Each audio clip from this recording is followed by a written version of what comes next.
Why do you look so mad? Hey guys, so today I'm here with my baby Amaya, and today I'm going to be talking about my labor and delivery experience, and you know what it was like staying at the hospital. It's okay. She doesn't want to film today. No, you don't. It's okay.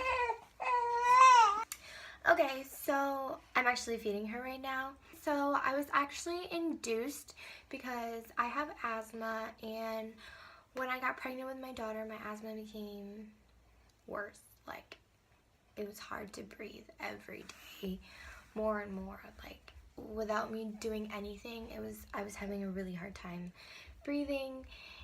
So I was on medication for my asthma during my pregnancy, and it helped me a lot, but I had to be induced because of the medication I was on.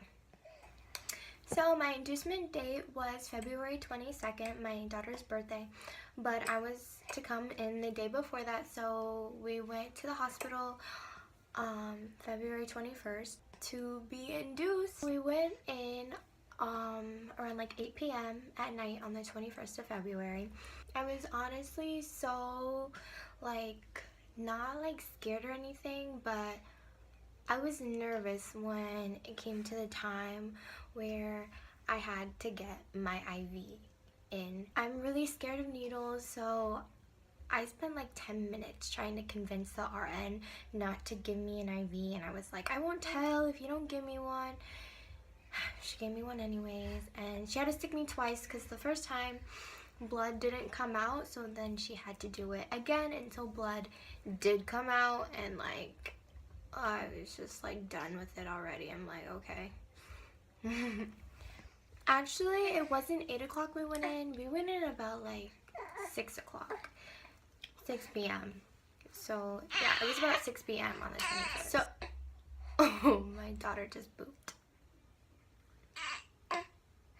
She's pooping. I'm just gonna go change her really quickly. Okay, we're back. So, here's a clip of what the hospital room looked like. It was my delivery room. It was a really nice room. Let me show you.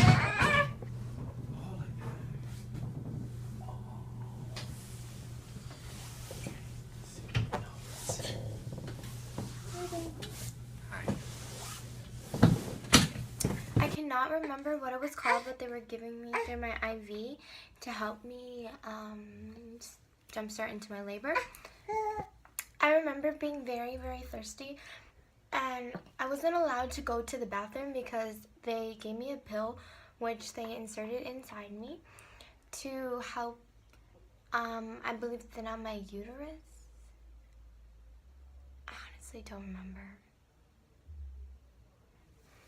But anyways, I wasn't allowed to go to the bathroom until it dissolved, I think. I just remember being very, very thirsty, and like I wasn't allowed to drink, so they did give me ice chips. So here's a clip of me and my ice chips.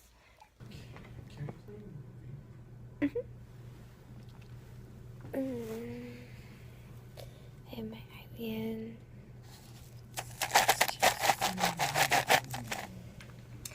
So if you follow me on social media, I was tweeting from my delivery room, and about 9 o'clock, like, I was starting to feel my contractions, and like they were hurting, but they weren't, they were like, kind of bearable. And then but by like let's see, 11 o'clock, I believe, I'll show you the tweets, I'll insert the tweets, but by then, like, oh my god, the pain was so bad. And I just remember, like, I didn't know like how long epidural lasted, if it was too soon to get it, or like if I would be getting it too soon, like if it would be okay to like get it now. So I made the decision, and I was like, after that, like, I waited an hour, and I was like, you know what, no, I need the epidural. I'm in so much pain. The contractions were hell. So I just remember that the contractions, they hurt so much that when I got my epidural in, I didn't even feel it. Like, I didn't feel the pain, or I wasn't like scared to get it, because the contractions are nothing to play around with. Like, they don't feel good. They're horrible. They're hard. They hurt. I don't understand. So I got my epidural in at 4:25 a.m., which I tweeted.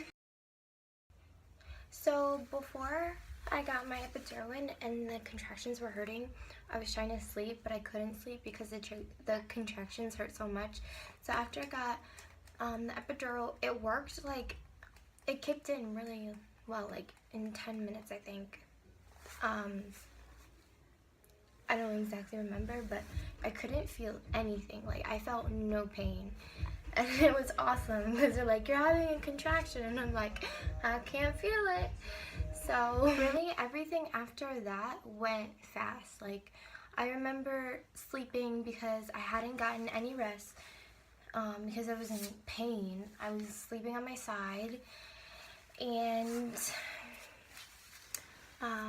around 9:40, and you know, she was just asking me, the nurse was asking me, like, how you feeling, how are you?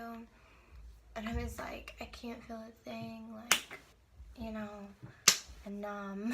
And like, I'm just thinking, I'm like, I hope it stays like this for when I'm ready to give birth. And then she checked to see how far I was dilated, and then she asked me to push to see if, you know, and she was like, you know what, I think you're ready. So giving birth was honestly, it wasn't, you know, what I expected at all. Like, in movies, like, the room is just so, like, hectic, and like the lady's like screaming, and no, like, my giving birth for me, it was so calm in the room.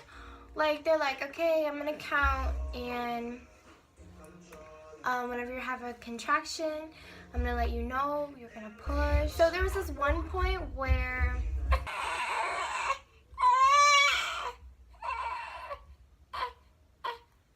she's not feeling the video today. So there was this one point where I pushed, and she wasn't out yet, but like, her head was right there. And he was like, oh, I could see your head. It's like right there. It's almost out. I was like, you can? And like, the nurse, she pulls up a mirror and everything. And the doctor, he was like, do you want to touch it? And I was like, no, it's fine. I'll wait. And my boyfriend, he's like scared of like blood and stuff. It makes him get nauseous. So like, he like didn't even want to look. And he didn't even want to look. I was like, oh my God. So I believe it was like 3 or 4 pushes, and Amaya was out. She was born. She weighed 6 pounds and 4 ounces, and she was 19 inches long. She was so pale when she came out. I feel like she didn't look anything like me. But like, you know, a few hours afterwards, she began to, you know, get her color or whatever. So my stay at the hospital was great. You know, the nurses, they were so kind and helpful. And we got discharged 2 days later. I wish I recorded, you know, bringing her home, leaving the hospital, but I didn't. And my boyfriend had to go back to work. Unfortunately, the day we got discharged, so his mom took us. And let me share with you some clips.